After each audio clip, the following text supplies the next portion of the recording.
think that's part of why Kimmel is not on the air tonight or whenever he usually goes on, is he was sort of trying to frame the shooter as a MAGA operative. And it's like, I don't know about that one. He was living with this trans furry person and he seems to hate conservatives.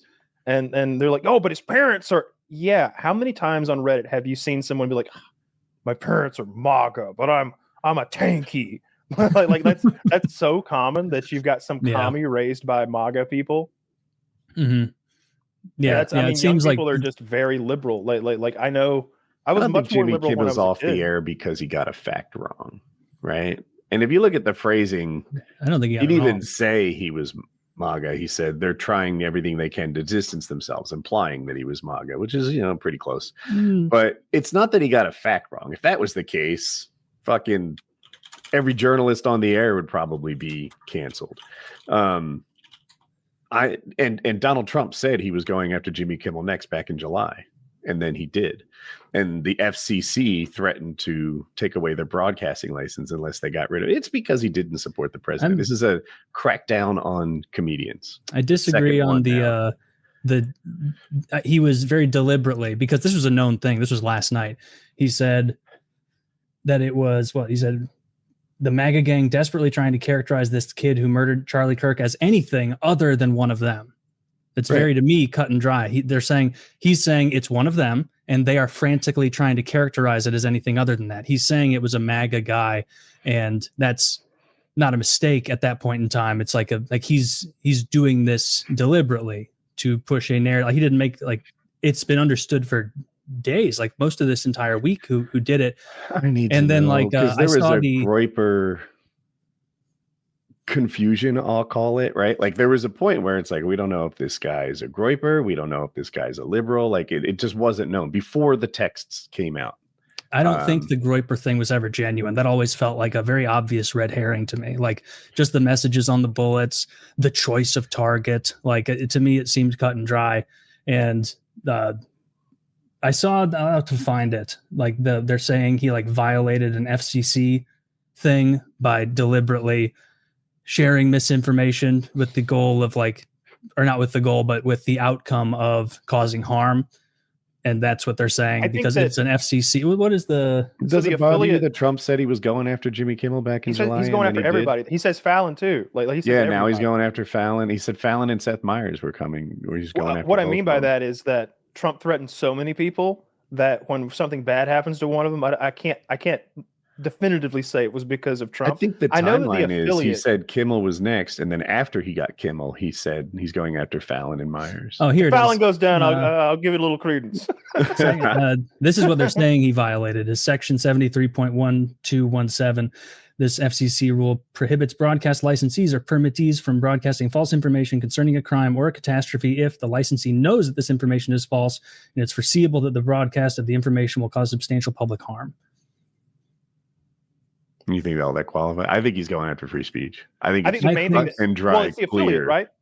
It's the affiliate that actually carries the show to all the little network, the little channels. It seems like whoever that guy is a very conservative person, because they're still not. They're like, yeah, that's an indefinite suspension off the air. No, that's not good enough. We want an apology to the family, and we want Kimmel to donate to the charity, and we want it now. He's not going to do that. He's not going to do that. If Kimmel had gone on a YouTube channel and said that, he couldn't be canceled for it because that would just be him. But when you're on an FCC regulated network, they have rules.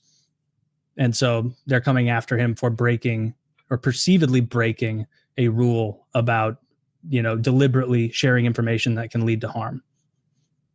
How do we feel about it though?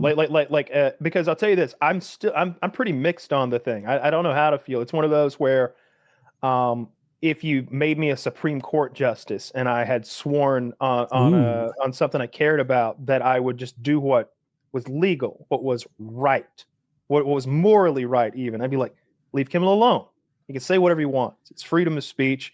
I don't think he was trying to deceive. I think he was trying to color. And I see a difference, but I hate Jimmy Kimmel. That sucks. I think he was trying to deceive. So Kyle the guy is like, Fuck Jimmy Kimmel.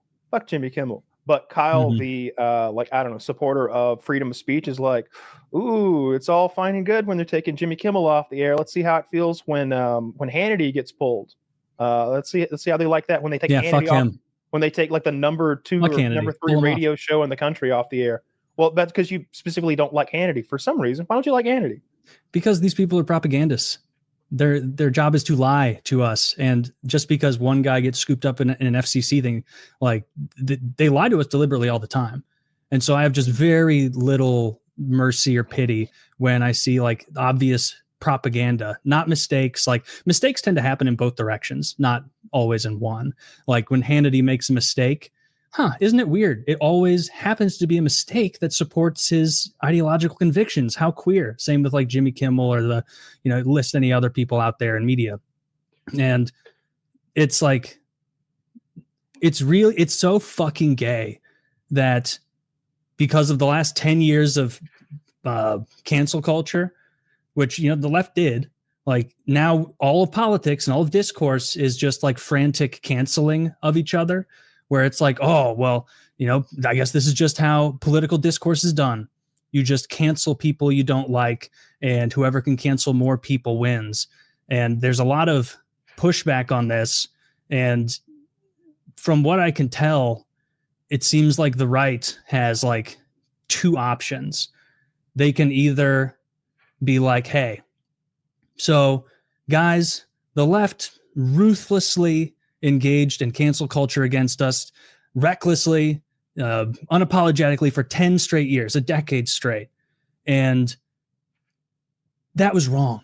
So you know what we got to do, guys? We got to not engage with them and defend their right to slander and ruin our lives, even when they would never be charitable in our direction in that way. And in doing so, we will lose every battle to the left from now until the end of time, because this is a loser strategy if the other team is, doing something and you refuse to participate. And the other option is what seems to be the direction the right is going, which is like, hey, the rules of engagement in politics have been made very clear by this past literal decade of ruthlessness as far as going after people for nonsense, ruining lives for silliness. So you know what? Now that the rules are clear, now that we see how political engagement works, we are going to jump into this pit of shit with you, and now we're all doing cancel stuff. What nonsense and silliness have people been canceled for? Like the one example I have is Kanye, right? Like Kanye was praising Hitler. Kanye was just like ripping on Jews and outwardly racist. James Gunn. Yeah. James Gunn lost Guardians of the Galaxy 3, and then we had to suffer through that Taika Waititi fucking abomination with the screaming goats and shit. Well, I don't know who that is, but as far as like people getting canceled for nonsense, like director, it was very regularly happening that people were getting canceled from hate mobs on the left for many years for saying like a racial slur or something in a post like 9 years ago. People were getting banned for during COVID for anything and everything.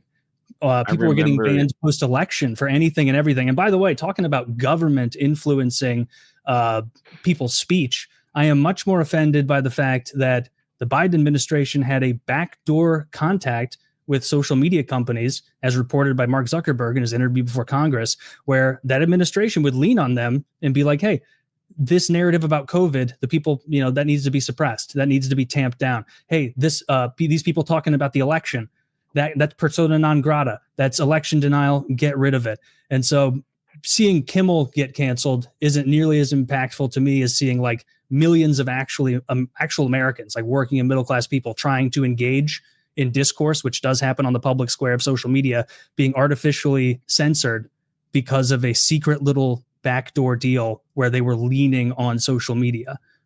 Or even like you want to talk about the Charlie Kirk called for Joe Biden to be killed.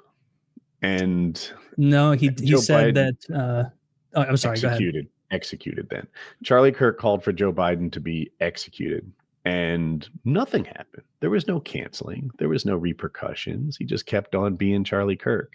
What did he say he should be executed for? I think just as part of a crime family. Do you want me to get the he said for crimes against America or something like that? He said like if there was justice, this would happen to him, which is really bombastic, and I wouldn't say that. But yeah, that's that's pretty out there. But as far as people getting canceled, like that's been happening nonstop. The James Gunn situation was tweets, like really off-color jokes about pedophilia, basically like just bad, dirty jokes and puns that he made on Twitter. And that movie was so fucking bad. Like I don't care about cancel culture. I care about Guardians of the Galaxy, or was it? Yeah, it was Guardians 3. Oh, it was so bad. Oh wait. I just watched it again. Kirk wasn't. I'm sorry. He just said kill him for his crimes against America. I don't want to change topics. Yeah. Like I feel like we do this to me a lot in particular. Like, hey, Charlie Kirk said this, and there were no repercussions. Let's move on. No, I'm willing to listen. Yeah. So he said Joe Biden was like a bumbling, senile, incompetent, whatever, who's committed so many crimes against America. He should be executed. That's pretty close. So you can play the video if you want to see it. And nothing happened. Well, what happened? But see, that's the thing. Like, what could they have done to Charlie Kirk? He has his own platform. You could deplatform anyone. Like they did it to Kanye. But he works at Kanye. They did it to a sitting president. They could take his bank away, if they were going, but right? Like they no, he didn't offend them, so they won't. Yeah, I guess it was I'm Thor: saying, Love and Thunder, by the way. It always seems to be some woman screaming at a convenience store employee to go back where they came from because of the color of his or her skin, who gets canceled. Yeah, but they get fired by their employer down at the DMV or whatever. Charlie Kirk doesn't have that. He has his own multi-million-dollar company. You said the other day how much money he was worth. It was crazy. Happened. I think Trump would do something. If someone said Donald Trump should be executed for his crimes against America in a position as prominent as Charlie Kirk, I don't think Trump would do nothing about it.